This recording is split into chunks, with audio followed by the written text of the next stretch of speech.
AP మరో record సృష్టించేందుకు సిద్ధమైంది. ఒకే రోజున 2 కోట్ల మందితో మెగా పేరెంట్ టీచర్ మీటింగ్ కూటమి ప్రభుత్వం నిర్వహించనుంది.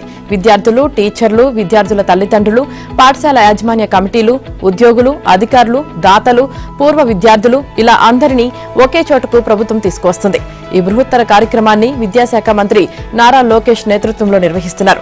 కూటమి ప్రభుత్వం ఏర్పడ్డాక ఇది 2వ పేరెంట్ టీచర్ మీట్. పుట్టపర్తి నియోజకవర్గం కొత్త చెరువు జెడ్పీ పాఠశాలలో ఈ కార్యక్రమానికి ముఖ్యమంత్రి చంద్రబాబు, మంత్రి నారా లోకేష్ హాజరు కానున్నారు.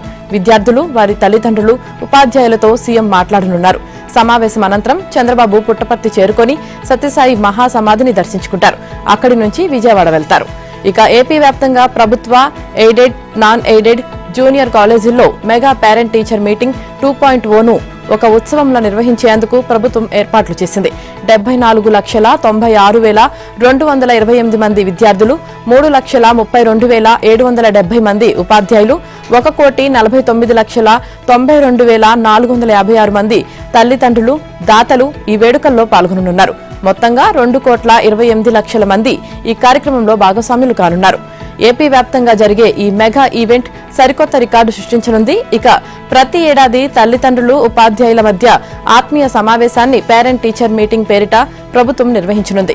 కార్పొరేట్ స్కూళ్లకు మాత్రమే పరిమితమైన ఈ పేరెంట్ టీచర్ మీటింగ్స్ ను ప్రభుత్వ ఆధీనంలో నడిచే పాఠశాలల్లోనూ నిర్వహించాలని మంత్రి నారా లోకేష్ సంకల్పించారు.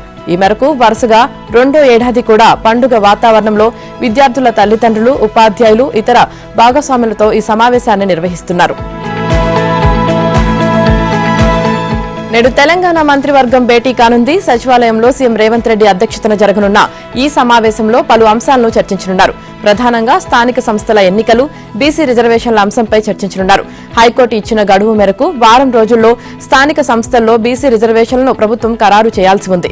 సుప్రీంకోర్టు మార్గదర్శకాల ప్రకారం అన్ని వర్గాల రిజర్వేషన్లు 50% మించకూడదు. అయితే బీసీలకు విద్య, ఉద్యోగాలు, స్థానిక సంస్థల ఎన్నికల్లో 42% రిజర్వేషన్లు కల్పిస్తూ ప్రభుత్వం ఇటీవలే అసెంబ్లీలో బిల్లును ఆమోదించి కేంద్ర ప్రభుత్వానికి పంపించింది. ఇది కేంద్రం వద్ద పెండింగ్ లో ఉంది. ఇలాంటి పరిస్థితుల్లో బీసీ రిజర్వేషన్లను ఎలా అమలు చేయాలన్న అంశంపై ప్రభుత్వం మల్లగుల్లాలు పడుతుంది. హైకోర్టు ఆదేశాల నేపథ్యంలో గవర్నర్ ద్వారా ఆర్డినెన్స్ ను జారీ చేయించి జీవోను తీసుకురావాలని యోచిస్తుంది. దీనిపై కేబినెట్ లో చర్చించి ఒక నిర్ణయానికి రానున్నారు. ఇక తెలుగు రాష్ట్రాల మధ్య వివాదాస్పదంగా మారిన బనకచెర్ల ప్రాజెక్టుపైన మంత్రి మండలిలో చర్చించనున్నారు. నికర జలాలు కాకుండా సముద్రంలో వృధాగా కలిసే వరద నీటిని తెలుగు రాష్ట్రాలు వినియోగించుకుందామంటూ ఏపీ సీఎం చంద్రబాబు సూచిస్తున్నారు. అయితే గోదావరి, బనకచెర్ల ప్రాజెక్టు వల్ల తెలంగాణ ప్రయోజనాలు దెబ్బతింటాయని తెలంగాణ ప్రభుత్వం వాదిస్తుంది. దీంతో బనకచెర్ల ప్రాజెక్టును అడ్డుకోవడంపై కేబినెట్ లో చర్చించనున్నారు. రాజీవ్ యువ వికాసం పథకంపైన చర్చ జరిగే అవకాశం ఉంది. గత కేబినెట్ సమావేశాల్లో చర్చకు వచ్చిన అంశాలను కూడా ఇవాళ జరగనున్న సమావేశంలో చర్చించనున్నారు. తీసుకున్న నిర్ణయాలు, వాటి అమలు తీరును సమీక్షించనున్నారు. ఈ మేరకు కేబినెట్ సమావేశాల్లో తీసుకుంటున్న నిర్ణయాలను ఎప్పటికప్పుడు సమీక్ష చేసి వాటి అమలును పర్యవేక్షించాలని ప్రభుత్వం నిర్ణయించింది. అందులో భాగంగానే ఇప్పటి వరకు మంత్రి మండలి తీసుకున్న సుమారు 300కు పైగా నిర్ణయాలపై చర్చ జరగనుంది. మాజీ మంత్రి, బీఆర్ఎస్ సీనియర్ నేత హరీష్ రావు నేడు మరోసారి కాళేశ్వరం కమిషన్ ముందుకు వెళ్లనున్నారు. ఇప్పటికే ఓసారి Kaleshwaram commission chairman justice PC Ghosh ను కలిసి నివేదికలు అందించిన హరీష్ రావు ప్రాజెక్టుపై మరింత సమాచారం అందించేందుకు సమయం కావాలని కోరారు. హరీష్ రావు అభ్యర్థనకు పీసీ ఘోష్ ఓకే చెప్పడంతో బీఆర్కే భవన్లో ఘోష్ తో హరీష్ కలవనున్నారు. ఫోన్ ట్యాపింగ్ కేసులో బాధితుల నుంచి వాంగ్మూలాల సేకరణ చాలా వరకు పూర్తి కావడంతో ట్యాపింగ్ సూత్రధారి ప్రభాకర్ రావును నేడు మరోసారి ప్రశ్నించేందుకు సిట్ అధికారులు సన్నద్దమైనట్లు తెలుస్తోంది. గత విచారణలో ప్రభాకర్ రావు నుంచి స్వాధీనం చేసుకున్న ల్యాప్టాప్, ఫోన్ను ఫోరెన్సిక్ సైన్స్ ల్యాబొరేటరీస్ కి సిట్ అధికారులు పంపారు. ప్రభాకర్ రావు 2 ఫోన్లను ఉపయోగిస్తుండగా ఒక ఫోన్ను మాత్రమే అధికారులు స్వాధీనం చేసుకున్నారు. మరో ఫోన్ ప్రస్తుతం తన వద్ద లేదని, దానిని అమెరికాలో మర్చిపోయానని ప్రభాకర్ రావు చెబుతున్నట్లు సమాచారం. ఆఫీస్కు సంబంధించిన ఫోన్ అధికారులకు అందగా వ్యక్తిగత ఫోన్ ఇంకా అందలేదని తెలుస్తుంది. స్వాధీనం చేసుకున్న ఫోన్లో డేటా డిలీట్ అయి ఉండడంతో ల్యాబ్లో నిపుణుల ద్వారా డేటా రిట్రీవ్ చేయడానికి అధికారులు ప్రయత్నిస్తున్నారు. మంత్రుల పనితీరు సంతృప్తికరంగా లేదని ముఖ్యమంత్రి చంద్రబాబు అసహనం వ్యక్తం చేశారు.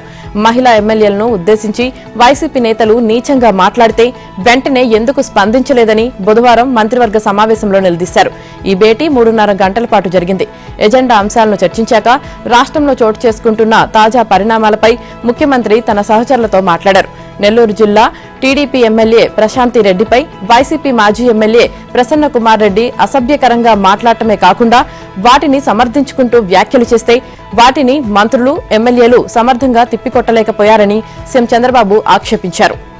ఇక తోతాపూరి మామిడికి కిలోకు ₹4 అదనంగా ఇచ్చి కొనుగోలు చేయించామని, మామిడి కొనుగోలు 80% పూర్తయ్యాక జగన్ బంగారుపాలెంలో పర్యటన పేరుతో హడావుడి చేశారు అని సీఎం చంద్రబాబు మండిపడ్డారు. వైసీపీ రైతుల పొలాల నుంచి తీసుకువచ్చిన మామిడి పండ్లను ఉద్దేశపూర్వకంగా కింద పోయించి అలజడి సృష్టించారని తెలిపారు. మామిడి రైతుల వద్దకు వెళ్లి తలకాయలు రప్పారప్పా నరుకుతామని హెచ్చరించడం ఏమిటి? అనుమతులు లేకున్నా రోడ్ షోలు, మంది మార్బలంతో బల ప్రదర్శనలు చేయడం వైసీపీ నేతలకు అలవాటుగా మారింది అన్నారు. దేశంలో ఎక్కడా లేని విధంగా పొగాకును 275 కోట్లు వెచ్చించి కొనుగోలు చేయించాం. నిత్యావసరాల ధరలను ఏడాదిలో గణనీయంగా తగ్గించామని చంద్రబాబు తెలిపారు. ఇలాంటి మంచి పనులను ప్రజల్లోకి తీసుకువెళ్లడంలో మంత్రులు, ఎమ్మెల్యేలు విఫలమయ్యారు అని చంద్రబాబు అసహనం వ్యక్తం చేశారు. చేసిన మంచి చెప్పుకోలేకపోవడం వల్ల వాటిని వైసీపీ వాళ్లు తమకు అనుకూలంగా వాడుకుంటూ దుష్ప్రచారం చేస్తున్నారని సీఎం అన్నారు. ఇలాంటి కుట్రల్ని సమర్థంగా తిప్పికొట్టాలని సీఎం సూచించారు. ప్రభుత్వం సరిచేసుకోవాల్సిన అంశాలు ఉంటే వెంటనే చేద్దామని వ్యాఖ్యానించారు. జగన్ హయాంలో అర్ధాంతరంగా పనులు ఆపేసి ఉసురు తీసిన సాగునీటి ప్రాజెక్టులకు ఊపిరిపోయాలని రాష్ట్ర ప్రభుత్వం నిర్ణయించింది. 27,941.34 కోట్ల విలువైన ఆయా ప్రాజెక్టుల పనులు పునఃప్రారంభించాలని కేబినెట్ సమావేశం తీర్మానించింది. ఇందులో గోదావరి, పెన్నా అనుసంధాన పథకానికి 6,000 కోట్లు కేటాయించారు. ఇక 2019లో అధికారంలోకి వచ్చిన వెంటనే 25% లోపు పనులు జరిగిన ప్రాజెక్టుల టెండర్లను ఆయన రద్దు చేశారు. చాలా పథకాలకు తిరిగి టెండర్లు పిలవలేదు. టీడీపీ కూటమి అధికారంలోకి వచ్చాక పలువురు ఎమ్మెల్యేలు స్థానిక ప్రాధాన్యం ఉన్న ఆయా ప్రాజెక్టులు చేపట్టాలని ముఖ్యమంత్రి చంద్రబాబు దృష్టికి తీసుకువెళ్లారు. ఇటీవల సమీక్షించిన ఆయన రాష్ట్ర వ్యాప్తంగా అవసరమైన చిన్న, మధ్య తరహా ప్రాజెక్టులను గుర్తించాలని జలవనరుల శాఖకు స్పష్టమైన ఆదేశాలు ఇచ్చారు. వాటి పనులను తిరిగి చేపట్టాలని నిర్దేశించారు. దీంతో పలు ప్రాజెక్టులు ఊపిరి పోసుకున్నాయి. మరోవైపు తోతాపురి మామిడి రైతులకు కిలోకు ₹4 చొప్పున ప్రభుత్వ మద్దతు ధరగా మొత్తం 260 కోట్లను చెల్లించేందుకు రాష్ట్ర మంత్రిమండలి నిర్ణయం తీసుకుంది. ఇక రైతులకు ధాన్యం సేకరణ బకాయిలు 670 కోట్లను గురువారం నుంచి వారి ఖాతాల్లో జమ చేయనున్నట్లు సీఎం చంద్రబాబు తెలిపారు. రాజధాని అమరావతిలో 2వ విడత భూ సమీకరణపై మంత్రుల కమిటీ రైతులను సంప్రదించాలని, వారి సమస్యలు, ఆలోచనలు ఏమిటో తెలుసుకోవాలని సీఎం సూచించారని చెప్పారు. ఇక రాష్ట్రాన్ని జగన్ అన్పాపులర్ చేయాలని చూస్తున్నారని చంద్రబాబు మండిపడ్డారు. కేవలం రాజకీయ లబ్ధి కోసమే చూస్తున్నారని, రాష్ట్రాన్ని విధ్వంసం చేయడానికి పెట్టుబడిదారులు రాకుండా చేయాలని వైసీపీ చూస్తుందని విమర్శించారు. రాష్ట్రం అభివృద్ధి చెందకుండా ప్రతిపక్షం చేస్తున్న కుట్రలను తిప్పికొట్టాలని సీఎం చంద్రబాబు స్పష్టంగా ఆదేశించారు. ప్రజల సేవ కోసమే టెక్నాలజీని వినియోగించాలని, వారికి ఉపయోగించినప్పుడే సాంకేతికతకు సార్థకత అని ముఖ్యమంత్రి చంద్రబాబు అన్నారు. ప్రజలపై పెరిగిపోతున్న వైద్య ఖర్చుల భారాన్ని తగ్గించాలని చెప్పారు. పంటలు సాగు మొదలుకొని మార్కెటింగ్ వరకు రైతులకు అండగా నిలవాలని స్పష్టం చేశారు. పేదలకు నాణ్యమైన విద్య అందించాలని, వారి భవిష్యత్ అందంగా ఉండాలన్నారు. వివిధ శాఖల్లో గేట్స్ ఫౌండేషన్ సహకారంతో చేపడుతున్న కార్యక్రమాలపై అమరావతి సచివాలయంలో ముఖ్యమంత్రి చంద్రబాబు సమీక్ష నిర్వహించారు.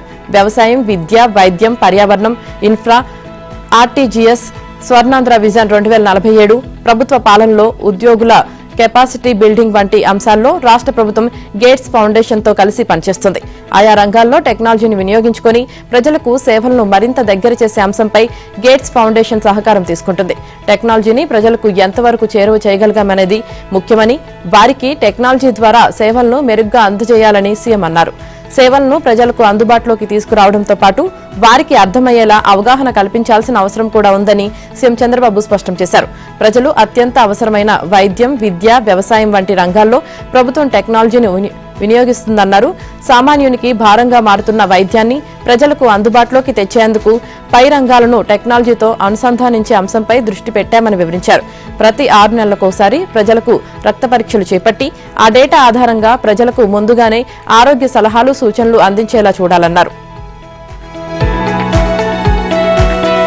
విజయనగరం జిల్లా జాడవారి కొత్తవలస గ్రామానికి చెందిన ఇంటర్మీడియట్ విద్యార్థి రాజాపు సిద్దు తక్కువ ఖర్చుతో తయారు చేసిన బ్యాటరీ సైకిల్ రాష్ట్ర వ్యాప్తంగా ప్రశంసలు పొందుతుంది. ఈ వినూత్న ఆవిష్కరణను రాష్ట్ర ఉప ముఖ్యమంత్రి, సైన్స్ అండ్ టెక్నాలజీ శాఖ మంత్రి పవన్ కళ్యాణ్ పరిశీలించి అభినందించారు. సామాజిక మాధ్యమాల ద్వారా సిద్దు సైకిల్ ఆవిష్కరణ గురించి తెలుసుకున్న పవన్ కళ్యాణ్ అతన్ని మంగళగిరిలోని క్యాంపు కార్యాలయానికి ఆహ్వానించి స్వయంగా కలుసుకున్నారు. సిద్ధు రూపొందించిన సైకిల్ను స్వయంగా నడిపి తన ఆవిష్కరణను సమీక్షించారు. ఈ సందర్భంగా సిద్ధు ప్రతిభను ప్రశంసించిన పవన్ కళ్యాణ్ ఇలాంటి యువతే భవిష్యత్తు భారతానికి నిలువెత్తు ఆదర్శనమన్నారు. సిద్ధు భవిష్యత్తులో మరిన్ని సరికొత్త ఆవిష్కరణల దిశగా ముందుకు సాగాలని ఆకాంక్షిస్తూ అతడికి ₹1,00,000 నగదు ప్రోత్సాహం అందించారు. అంతేకాకుండా సిద్ధుని సైకిల్పై కూర్చోబెట్టి స్వయంగా నడిపిన దృశ్యం సోషల్ మీడియాలో వైరల్ గా మారింది.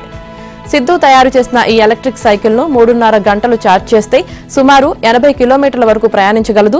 ప్రధానంగా కాలేజీకి రాకపోకల కోసం సిద్ధు ఈ సైకిల్ ను డిజైన్ చేశాడు.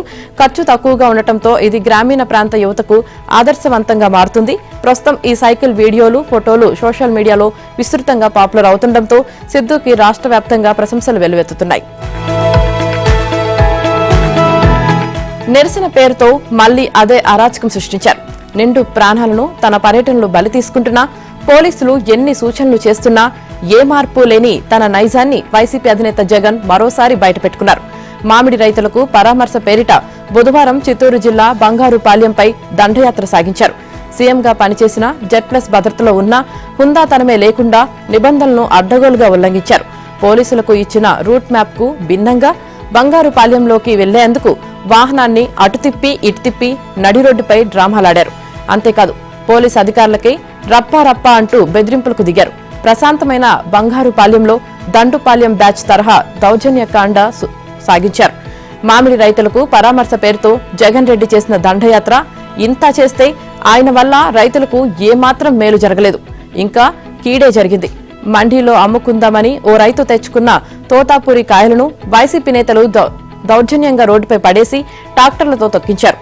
అటు ముందస్తు వ్యూహం ప్రకారం స్థానిక వైసీపీ నేత తోటలోని కాయలను రోడ్డుపై పడేసి నిరసన తెలిపారు. తోతాపూరి మామిడిపై జగన్ పచ్చి అబద్దాలు, అసత్యాలు చెప్పారు. ప్రభుత్వంపై బురద జల్లేందుకు ప్రయత్నించారు. మరోవైపు జగన్ పర్యటన కారణంగా బుధవారం మామిడి మండి మూతపడింది. సీజన్ చివరిలో ఒకరోజు ఇలా వృధా కావడంతో తమకు నష్టం వాటిల్లిందని రైతులు వాపోతున్నారు. తమను ఆదుకునేందుకు ప్రభుత్వం తీసుకుంటున్న చర్యల పట్ల వారు సంతృప్తి వ్యక్తం చేశారు. జగన్ది స్వార్థపూరిత రాజకీయ యాత్రే తప్ప తమకు మేలు చేసే యాత్ర కాదని రైతులు మండిపడ్డారు. అధికారం కోల్పోయిన వైసీపీ మార్క్ దాడుల సంస్కృతి ఆగలేదు. వైసీపీ అధినేత జగన్ చిత్తూరు జిల్లా పర్యటనలో ఆ పార్టీ మూకలు రెచ్చిపోయాయి. విధి నిర్వహణలో ఉన్న ఆంధ్రజ్యోతి చిత్తూరు స్టాఫ్ ఫోటోగ్రాఫర్ శివకుమార్ పై పలువురు దాడి చేసి తీవ్రంగా గాయపరిచారు. జగన్ చిత్తూరు జిల్లా పర్యటన కవరేజ్ కి వెళ్లిన శివకుమార్ ఫోటోలు తీస్తుండగా మాజీ డిప్యూటీ సీఎం నారాయణస్వామి ఆ ఫోటోగ్రాఫర్ మనోడు కాదని సైగ చేయడంతో వైసీపీ గుండాలు రెచ్చిపోయారు. శివకుమార్ ను చుట్టుముట్టి తలా ఛాతిపై దాడి చేశారు. ఆయన కెమెరా లాక్కొని అందులోని మెమరీ కార్డును తీసేసుకున్నారు. చిత్తూరు అసెంబ్లీ వైసీపీ ఇన్ఛార్జ్ విజయానందరెడ్డి సమక్షంలోనే ఈ దాడి జరిగింది. ఆయన కూడా దాడిని నిలువరించలేదు. వైసీపీ మూక శివకుమార్ పై పిడుగుద్దులు కురిపించడంతో ఊపిరాడిన స్థితిలో ఆయన ఉక్కిరిబిక్కిరి అయిపోయారు. ఆయనకు పాత్రికేయులు మంచినీళ్లు ఇచ్చి సేద తీర్చి బంగారుపాలెం ఆసుపత్రికి తరలించారు. అక్కడ వైద్యులు ప్రాథమిక చికిత్స చేశాక మెరుగైన వైద్యం కోసం చిత్తూరు ప్రభుత్వ ఆసుపత్రికి తరలించారు. శివకుమార్ పై దాడిని టీడీపీ నేతలు, పాత్రికేయులు ఖండించారు. నిందితులపై కఠిన చర్యలు తీసుకోవాలని డిమాండ్ చేశారు. దాడి ఘటనపై బంగారుపాలెం పోలీసులకు ఫోటోగ్రాఫర్ శివకుమార్ ఫిర్యాదు చేశారు. దీంతో శివకుమార్ పై దాడి చేసిన వైసీపీ శ్రేణులపై బంగారుపాలెం పోలీసులు కేసు నమోదు చేశారు. మామిడిని ట్రాక్టర్లో తీసుకువచ్చి రోడ్డుపైన పోసిన తుంబపాలానికి చెందిన అక్బర్, ఉదయ్ మరికొందరిపై కూడా కేసు నమోదైంది. నిబంధనలు ఉల్లంఘించి రోడ్ షో నిర్వహించినందుకు మాజీ ఎమ్మెల్యే సునీల్ కుమార్, వైసీపీ నేతలు పాలేరు రామచంద్రారెడ్డి, కుమార్ రాజా మరికొందరిపై కూడా పోలీసులు కేసు నమోదు చేశారు. వైసీపీ ప్రభుత్వంలో జరిగిన భారీ మద్యం కుంభకోణంలో సీనియర్ ఐఏఎస్ అధికారి రజత్ భార్గవ్ పేరు వెలుగులోకి వచ్చింది. మద్యం పాలసీ రూపకల్పన నుంచి కమిషన్లు తీసుకోవడం వరకు ఆయన అడుగడుగునా ఉల్లంఘనలకు పాల్పడినట్లు తెలుస్తుంది. మద్యం మాఫియా విచ్చలవిడిగా అక్రమాలకు పాల్పడుతూ ప్రజలను దోచుకుంటున్న రజత్ భార్గవ్ చోద్యం చూశారు. దేశంలోనే అతిపెద్ద లిక్కర్ స్కామ్ లో ప్రధాన నిందితుడైన రాజ్ కసిరెడ్డి మొత్తం ఎక్సైజ్ శాఖను శాసిస్తుంటే కనీసం అభ్యంతరం చెప్పలేదు. ముడుపులు తీసుకునే నోరు మెదపకుండా ఉన్నారని విచారణలో తేలింది. దీంతో లిక్కర్ స్కామ్ కేసులో రజత్ భార్గవ్ కు సిట్ నోటీసులు ఇచ్చింది. రేపు విజయవాడలోని సిట్ కార్యాలయానికి విచారణకు రావాలని తెలిపింది. లిక్కర్ పాలసీ రూపకల్పన ఎలా జరిగింది, డిస్టిలరీస్ కూడా లేని వారికి మద్యం సరఫరా ఆర్డర్లు ఎలా ఇచ్చారు, రాజ్ కసిరెడ్డి ఎక్సైజ్ శాఖను శాసిస్తుంటే ఎందుకు మౌనం వహించాల్సి వచ్చింది, ధరల నియంత్రణ లేకపోవడానికి కారణమేంటి, కొత్త మద్యం బ్రాండ్లకు అనుమతి ఇవ్వడంలో నిబంధనలు ఉల్లంఘనకు ఎందుకు పట్టించుకోలేదనే విషయాలపై సిట్ అధికారులు రజత్ భార్గవ్ ద్వారా వెలికి తీయబోతున్నారు.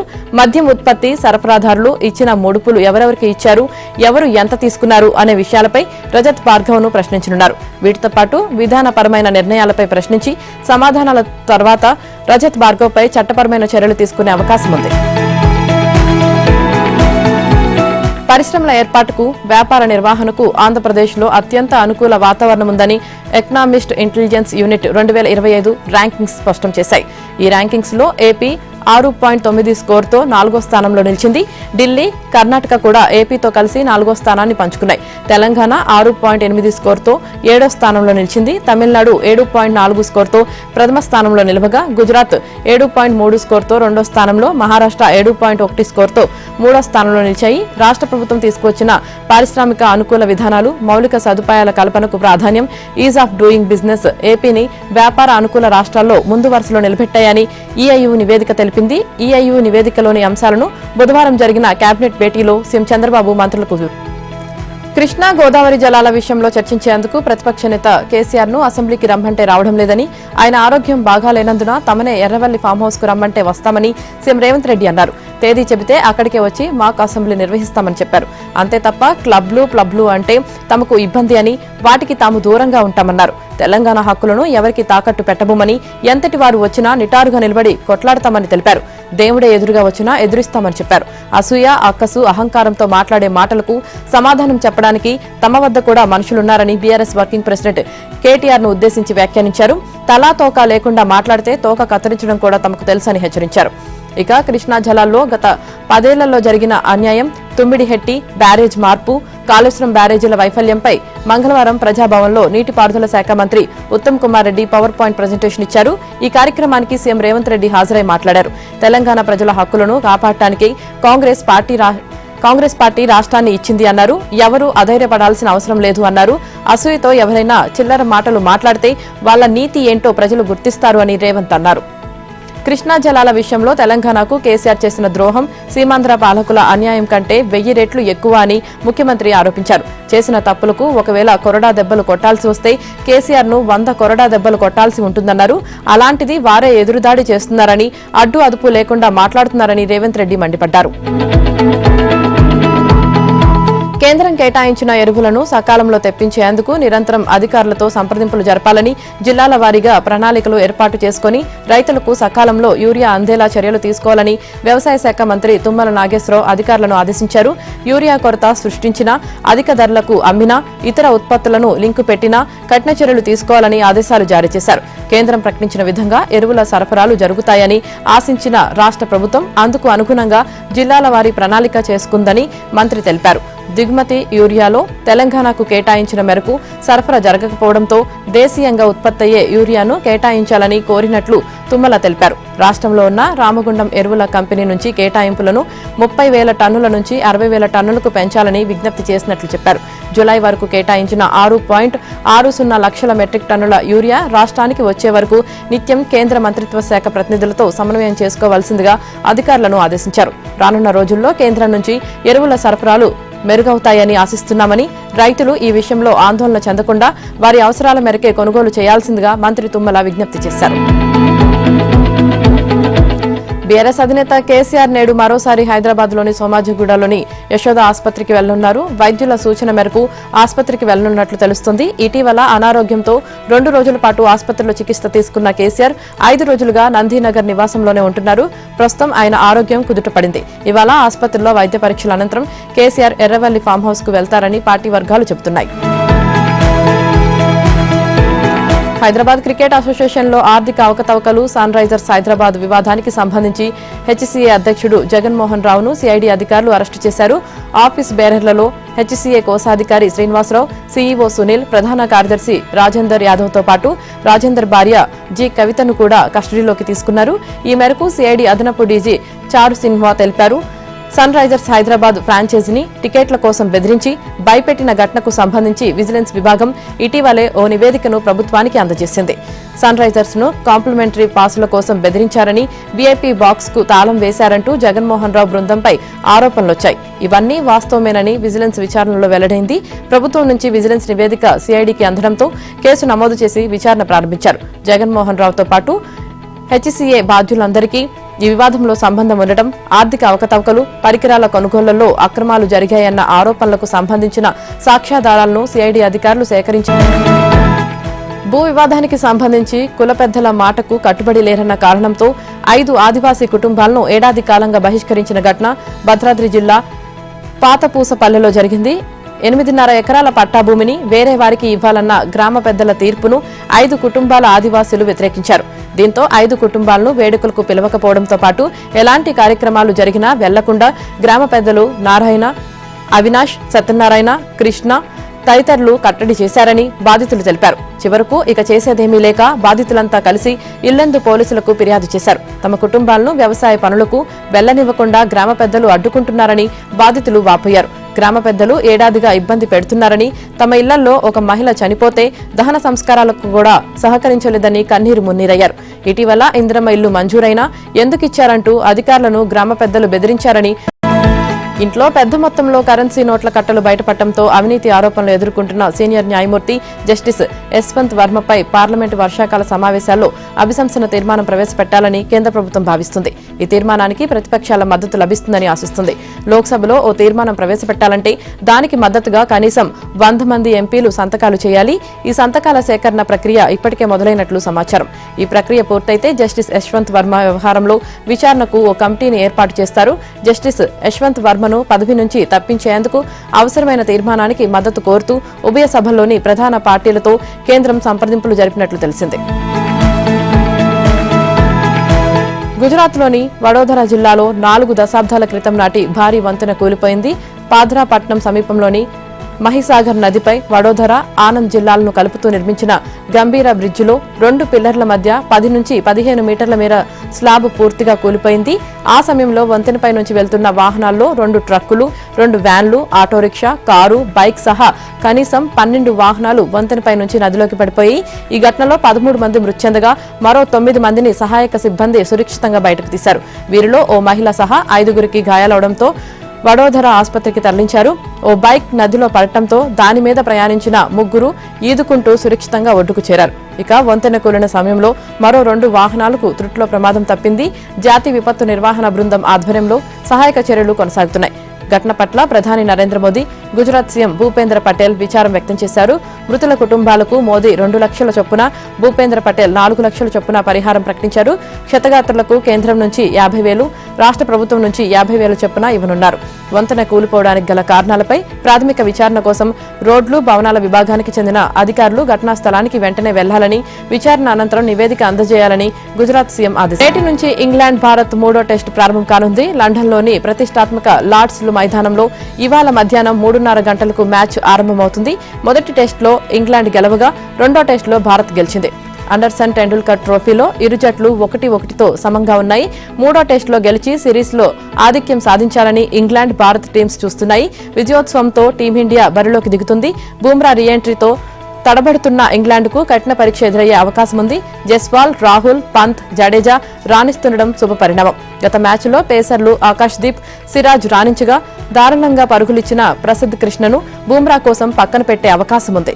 2వ టెస్టులో టీమిండియా బ్యాటర్లు పరుగుల వరద పారించడంతో 3వ మ్యాచ్ కోసం ఇంగ్లీష్ టీం బలమైన జట్టుతో బరిలోకి దిగబోతోంది.